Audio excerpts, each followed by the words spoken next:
Ready. Do you remember how to divide without using a calculator? A couple ways to do it. In elementary school, you learned probably this partial quotient method. I taught you the standard algorithm, or long division. Looked like this, 291 divided by 5. And we would say this, like 5, we start with just the first digit. 5 goes into 2. How many times? 0. Can't even get to 2. 5 times 0 is 0. Subtract that. Leaves 2. Bring down the next digit, 29. So that's kind of where how the algorithm works, and we just kind of do that over and over. Now I say 5 goes into 29. How many times? 5 times 6 is 30. That's too much. 5 times 5 is 25. Subtract them. That leaves 4. Bring down the 1. 5 goes into 41 8 times. That is 40. That leaves 1. Now I need to bring down another digit. I don't have another digit. I'm not done because I don't have 0 there. So we extended this number to 291 and 0/10. Same number. That let us bring down the 0. And now 5 goes into 10 twice. 5 times 2 is 10. Now I'm at 0. Now I'm done. And I need to bring up my decimal. 58 and 2/10. Hopefully you remembered how to do that. Been a long time. So I like to bring it up once in a while. Rational numbers are fractions, or numbers that can be changed into fractions. Recently, Ms. Johnson and Ms. Neighbors bought Dr. Dober a fancy glitter set. Aren't they nice? I know, I was so happy about it. They split the cost evenly, each paying $20. Which equation below could be solved to find the price of the fancy glitter set?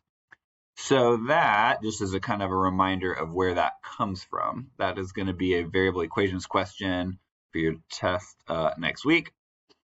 This was a proficient question. If you remember those success criteria, proficient, you had to match a situation to whichever equation goes with it. Distinguished, you had to write your own. So this is back to kind of proficient one. Which one goes with this? So remember, my strategy for this was first to not actually go right to this. It was actually to find the solution first. Forget the equation for a minute. What was the price? How much did they pay?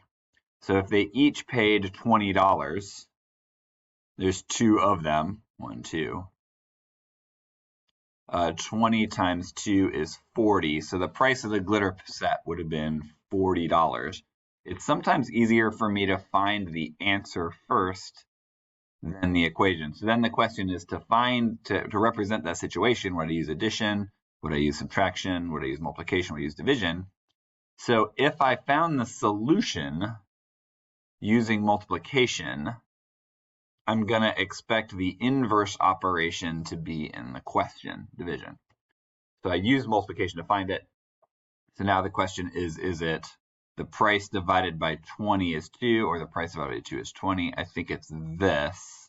$40 divided by 2 people. They each paid $20. And if I'm right, what's nice is I can just check and make sure my answer works in the equation I picked. 40 divided by 2 is 20, so that should work, and that should work. If I put it in a different one, it's not going to work. Like this one, 40 minus 2 is 20. No.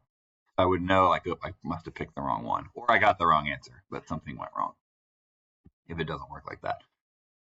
Algebra, it's nice. You can kind of always know if you're right as long as you're willing to put in the time to check. All right, ratios. The silver team last year had 87 students and 3 teachers. So that sounds to me like a ratio of teachers, students.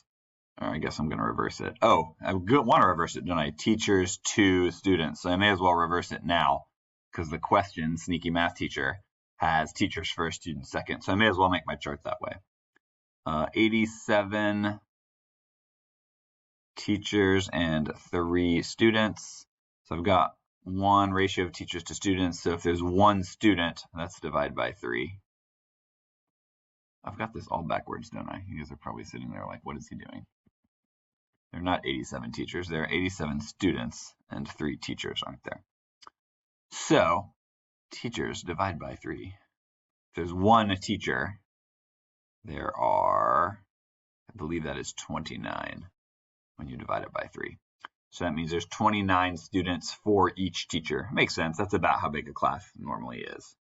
So it looks like, let's see, teachers first, students second, 1 to 29. Looks right. What's the difference between this and this? We learned that yesterday. Very, very important, sneaky difference. You know, both of these, they're equal if A equals 5. A equals 5. 2 times 5 is 10. Here, 5 is not a solution. Here, 5 is a solution, is the big difference. 2 times 5 is 10. Here, 10 is less than or equal to 10. So it matters in these if 5 counts as part of the solution or not, is the biggest difference. It's okay for them to be equal here. It's not okay for them to be equal here.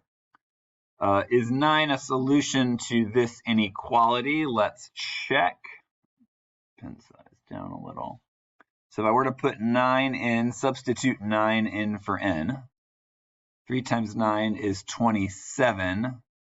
Is that greater than 30? No, it is not. So 9 is not a possible solution to that. What are 3 numbers that are solutions? I need more. 3 times 9 was not enough to go over 30. 3 times 10 will also not be enough. 3 times 10 would get me right to 30. 3 times 11 would be more than 30. So would 3 times 12. So would 3 times 13. And so would any numbers you picked that were 11 or greater. Might be helpful today. What are all the numbers that are solutions to 3n is greater than 30? So you may have noticed I kind of already answered that how I worded it. 10 was not a solution, but everything in 11 and up was. We're going to work on questions like that today. That's why I put it on here. The only little thing to remember, you probably, if you got this, you probably put something like 11, 12, 13, or maybe you use words like anything 11 and up.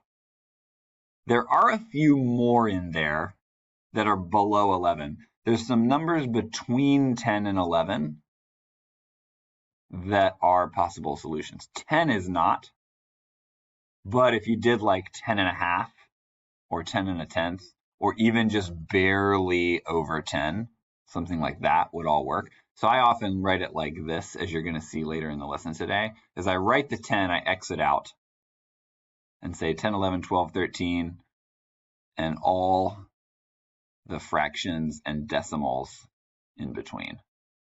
You're going to see me use a lot of that language today. So it shows me like even the numbers between 11 and 12, between 12 and 13, and even between 10 and 11 are all solutions, but not 10.